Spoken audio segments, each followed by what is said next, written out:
há uma escalada no conflito entre o Congresso e o Supremo. E os sinais estão cada vez mais claros. Passou ontem, na Comissão de Constituição e Justiça da Câmara dos Deputados, uma série de medidas, entre ontem e hoje, na verdade, uma série de medidas que buscam reestabelecer o equilíbrio entre os poderes. Não é segredo para ninguém, e até mesmo o pessoal da esquerda reconhece isso, apesar de justificar, que nos últimos vários meses, até mesmo nos últimos vários anos, o Supremo tem adotado uma postura de poder moderador, de um poder acima dos outros poderes, atuando de maneira cada vez mais política e com um viés bem claro de alinhamento com a esquerda. Pois a CCJ aprovou a admissibilidade da PEC vinda do Senado, que limita a utilização de decisões monocráticas pela inconstitucionalidade de decisões do Congresso. Ou seja, se essa PEC for aprovada, não vai mais haver a possibilidade de um único ministro decidir pela inconstitucionalidade de uma decisão do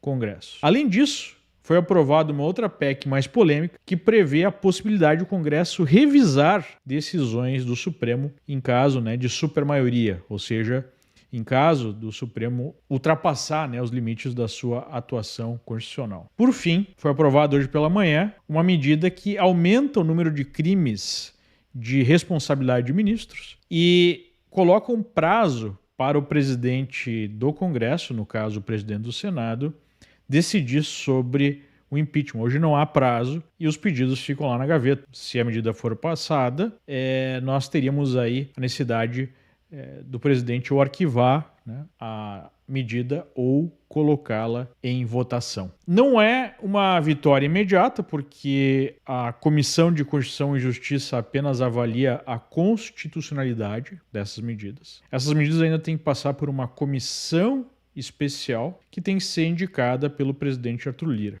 Então depende da vontade de Lira. Lira, por sua vez, tem adotado uma postura ambígua. Ele tem dito aí que não vai levar à frente essa agenda de confronto com o Supremo, mas ao mesmo tempo foi o Lira quem remeteu para a comissão essas mesmas medidas, depois que o Supremo resolveu suspender as emendas parlamentares, em mais um lance desse conflito entre Congresso e Supremo. Lira, como quase todos os caciques parlamentares, possui investigações tramitando no Supremo e teme ser alvo de alguma medida de força da Corte. Por outro lado, está em curso agora a sucessão na Câmara e o Lira precisa de votos para fazer o seu candidato, deixando então ele mais suscetível à pressão da oposição. Embora os parlamentares tenham sido agraciados com uma série de decisões favoráveis nos últimos anos, especialmente no âmbito da anulação da Lava Jato, além de concordarem, de ficarem mais tranquilos com essa repressão política, com essa censura, já que eles ficam protegidos das críticas e dos questionamentos populares, eles também percebem que têm perdido sistematicamente poder para os ministros nos últimos tempos. A atuação de deputados esquerdistas para tentar derrubar essas medidas na CCJ contra o Supremo expõe ainda mais o partidarismo adotado pela Corte. O governo Lula, que conta com baixo apoio popular e político, que ficou claro nessas últimas eleições municipais, tem dependido cada vez mais do Supremo, seja para obter decisões judiciais favoráveis, seja como um instrumento de pressão contra o parlamento, como no caso dessas emendas parlamentares. Hoje, a resposta do Supremo veio exatamente nessa moeda das emendas.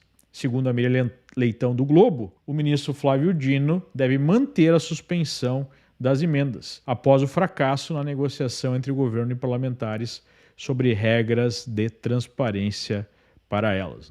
Na sessão de hoje do Supremo, o presidente da Corte, o Luiz Barroso, na abertura da sessão afirmou o seguinte, abre aspas, não se mexe em instituições que estão funcionando e cumprindo bem a sua missão por injunções dos interesses políticos circunstanciais e dos ciclos eleitorais. As constituições existem precisamente para que os valores permanentes não sejam afetados pelas paixões de cada momento. Nós aqui seguimos firmes na defesa da democracia, do pluralismo e da independência e harmonia entre os poderes. Fecha aspas. Lembrando, né, que há pouco esse foi o mesmo ministro que num comício lá para a UNE, para outros líderes estudantis, reunindo partidos de extrema esquerda, disse que nós, ele usou esse pronome, né, nós derrotamos o bolsonarismo. Além disso, os ministros utilizaram a imprensa, que tem servido como instrumento de propaganda em defesa dos arroubos autoritários da corte, para enviar um recado ao Congresso. Caso as medidas adotadas para limitar os poderes do Supremo sejam aprovadas,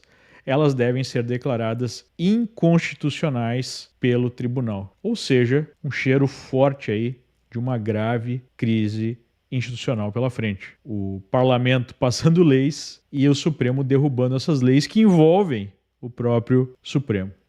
Enquanto isso, as arbitrariedades seguem em curso. Centenas de pessoas estão presas, com penas severas, pelos protestos e depredações lá do Rio de Janeiro, em processos sumários, ao arrepio do ordenamento jurídico brasileiro. O caso mais simbólico é daquela jovem mãe, né, de 2 filhos, que está presa há quase 2 anos porque escreveu uma frase de efeito naquela estátua em frente ao Supremo. Ela deve pegar 17 anos de cadeia, assim como vários outros condenados, por protestar e, no caso de algumas pessoas, por depredações, né? Mas 17 anos, nem mesmo pessoas que cometem homicídios têm esse tipo de pena. O inquérito das fake news segue aberto, assim como seus derivados, após anos de censura e perseguição política contra a direita. Não há mais liberdade de expressão e de associação, e o medo toma conta do país.